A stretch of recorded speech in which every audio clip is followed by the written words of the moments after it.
everyone, it's John Barrett with Level Up Your Leadership. We're going to help you with visual leadership lessons so you can be your best. Today I want to talk about the difference between bosses, managers, and leaders.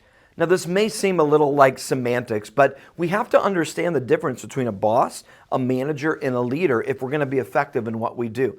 Because the goal of all things is to be a leader of people, not just a boss of people, not just a manager of people, but a leader of people. In fact, I would argue that you don't necessarily boss people around, which we'll talk about. That's not great leadership. You don't just manage people. People aren't there to be managed. You manage tasks and those things, but you lead people. And if you want to be your highest level of leadership and you want to have the most influence, then you've got to understand what it takes to be a leader and not just operate like a boss and a manager. And I would argue that in 20 years of leadership coaching, I've seen a lot of bosses and a lot of managers. Unfortunately, not a lot of people are at leader level. Even those that are quote unquote leaders or those people that are in that title. In fact, most organizations, they call all their leaders managers. That's what we use that term as.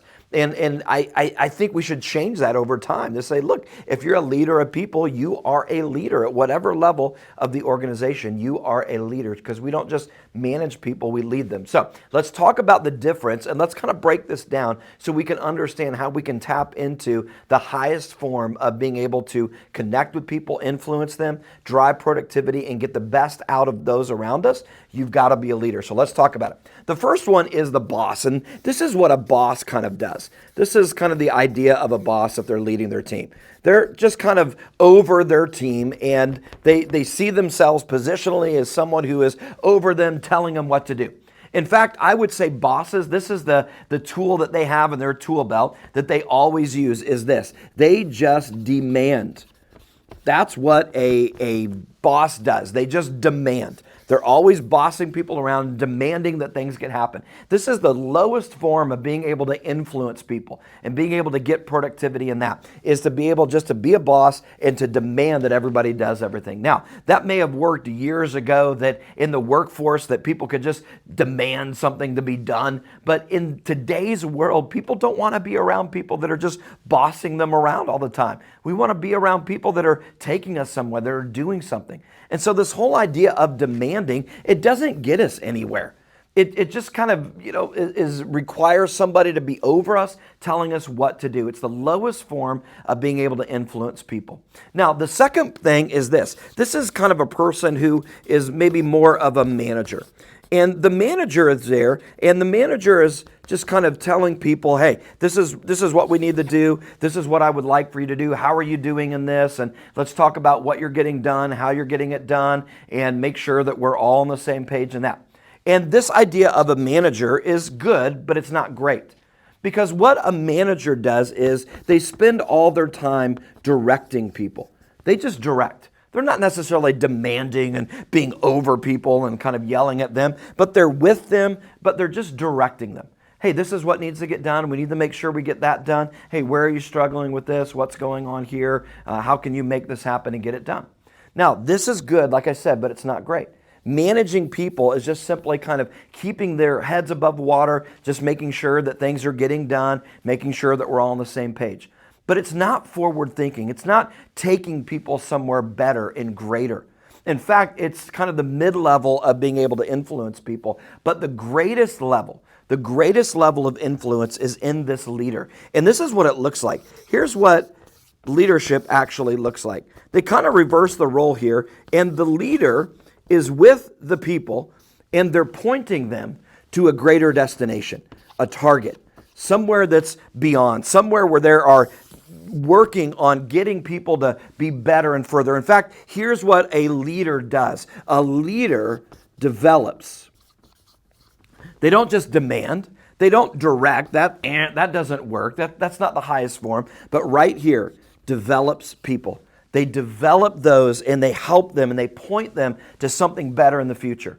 So they don't just manage what they've got, but they say, hey, how are you doing with your task? What are some things that we can do better? What did we learn from this? Where are we going to go next time we do this? What are we going to do differently? What are we going to do better? What are we going to do more of? And they're constantly pointing people to a greater destination. They're taking them somewhere. They're developing them. See, a great leader isn't just a director, they're a developer of people.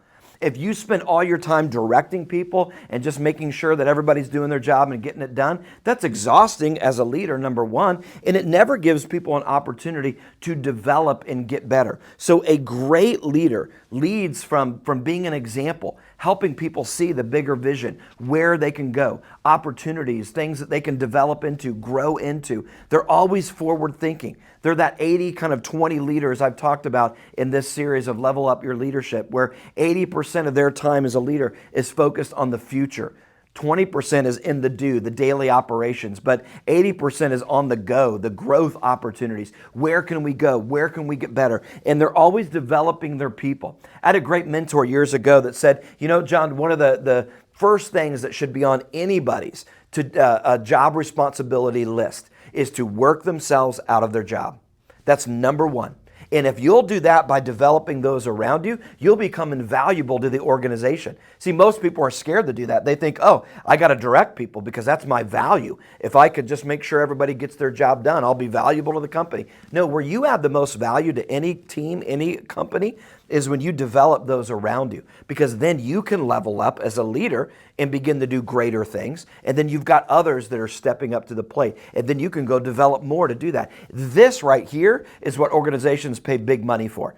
This is what a real leader does. They develop those around them to be self-thinkers, self-starters. They challenge them to be better, to go somewhere to a better destination. I want to ask you, where are you at in this process? Now, most of you that are watching this, you're not stuck at this demanding level where you're just kind of over your people and yelling at them and leading with fear and leading with demands and all those kind of things. That's not you more than likely. But what I want to challenge you with is be careful that you don't get stuck in director mode. In fact, I want to go back to different titles and organizations and say, can we stop calling people directors and can we call them developers? But that's a whole nother issue for a whole nother day.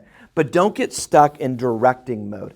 Get to that highest level of developer. When you do that and you develop people, then you're going to begin to do great things and you're going to be invaluable in what you do. So be a leader, not just a manager, and certainly don't get stuck at boss level, but go on beyond that and be at leader level where you can have the highest influence and impact. Now, if you'll go to johnbarrettleadership.com, you'll go through the leader guide on this. There are group questions. You can talk about this and self-reflection where you can think about, how do I become a better leader? How do I raise my influence and become the best that I can be? If there's anything that I can do to help you out in your organization to develop leaders in your organization, not just managers and certainly not bosses, but get them out of that style into the highest form of influence and impact, you're going to be able to be highly successful as a team, as an organization, as an individual.